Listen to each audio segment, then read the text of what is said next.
You and your sister get caught in the crossfire on your way home. You try to shield her with your body, but the laws of physics are cold, and bullets don't have a moral compass.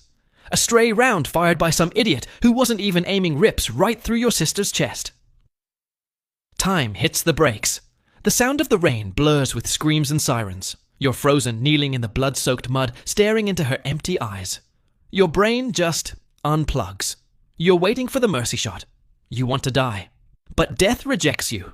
A crewmate drags you by the collar out of the line of fire just seconds before a grenade turns your spot into a smoking crater. You survive, but the kid who wanted to be a politician died on that sidewalk. You spend 3 days staring at a wall in total silence. When you finally stand up, you aren't an employee looking for approval anymore. The sadness has evaporated, replaced by a solid block of ice. You swear on her grave that you won't seek justice, because justice is a luxury for the 1%. You're looking for vengeance, and you won't stop until you've wiped their entire bloodline off the face of the earth. You decide that if you're going to be a monster, you might as well be the smartest one in the room. You study the art of war with the same grind you used for your high school midterms. Your rise is meteoric. In 2 years, you're a regional manager.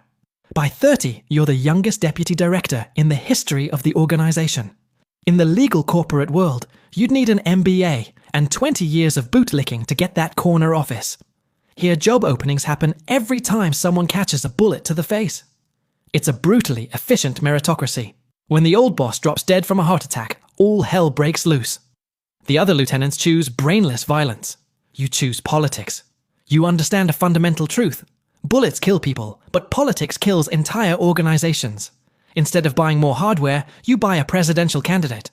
You find a politician with sky-high ambition and zero morals, and you make him an investment offer. You bankroll his campaign with unlimited dark money, and in return, he hands you the keys to the kingdom the second he wins. It's the perfect symbiosis between organized crime and legalized crime. With power on your side, you kick off your own PR campaign. You use blood money to build schools, hospitals, and pave the streets of your old neighborhood. People start calling you a savior. You open a clinic named after your late mother. You tell yourself you're finally living the dream of helping the poor. But deep down, a voice whispers the truth. You aren't helping anyone. You're just buying cheap loyalty and laundering your conscience with bricks and mortar.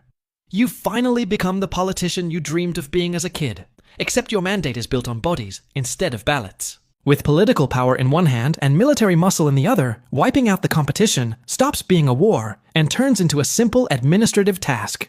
You ascend to the throne. You're the CEO of crime, now the big boss, and your first executive order. It's personal. The crew that murdered your sister doesn't get a day in court. Some accidentally catch a bullet during routine police stops. Others just evaporate inside max security prisons. It's cold, calculated revenge, ironically funded by the very taxpayers you're now protecting. You keep your end of the business deal. Your political puppet wins the election. Now you've got the actual president of the nation on your payroll. He's your most expensive employee, but damn, he's efficient.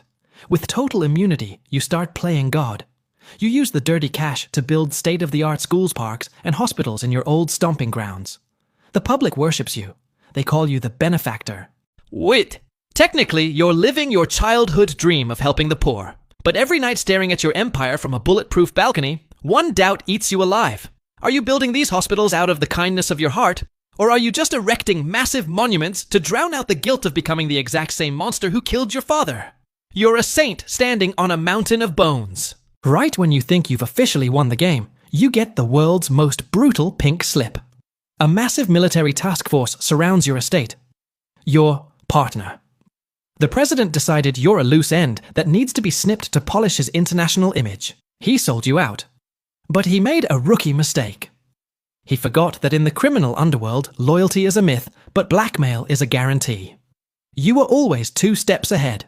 For years you kept the receipts recording, every meeting, every bribe, and every dirty handshake. You don't go out with empty hands. Before you ghost, you trigger your insurance policy. You leak terabytes of documents, videos, and audio clips to the international press, proving the government is in reality just a wholly owned subsidiary of your cartel. The scandal goes nuclear. The president goes from the palace to a federal cell in under 24 hours. But for you, seeing him behind bars isn't enough. Treason is paid for in blood. You send one final order to your last loyalists inside the system. The ex-president has a tragic accident in the prison showers. With the country burning in the political chaos you created and your enemies in the ground, you feel like a goddamn genius.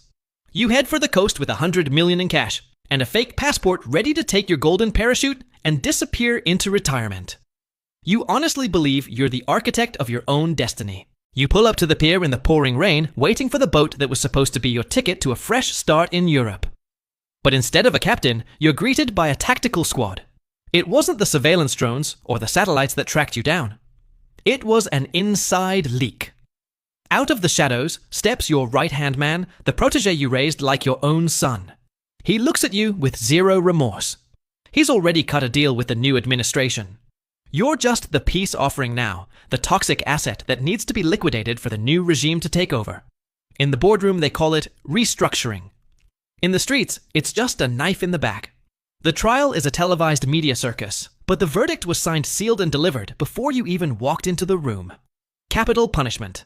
As you're strapped to the gurney and that cold needle pricks your skin, time starts to fracture. Your life hits the rewind button. You see the skyscrapers you built crumble into dust. You see your enemies rise from the grave. You see the blood flow back into your sister's veins.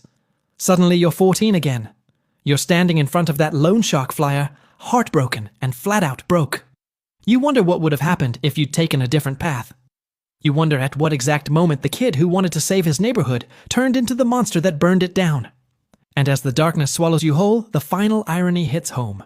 This entire empire, all this death, all this agony, it was just the accrued interest on a 5,000 peso debt.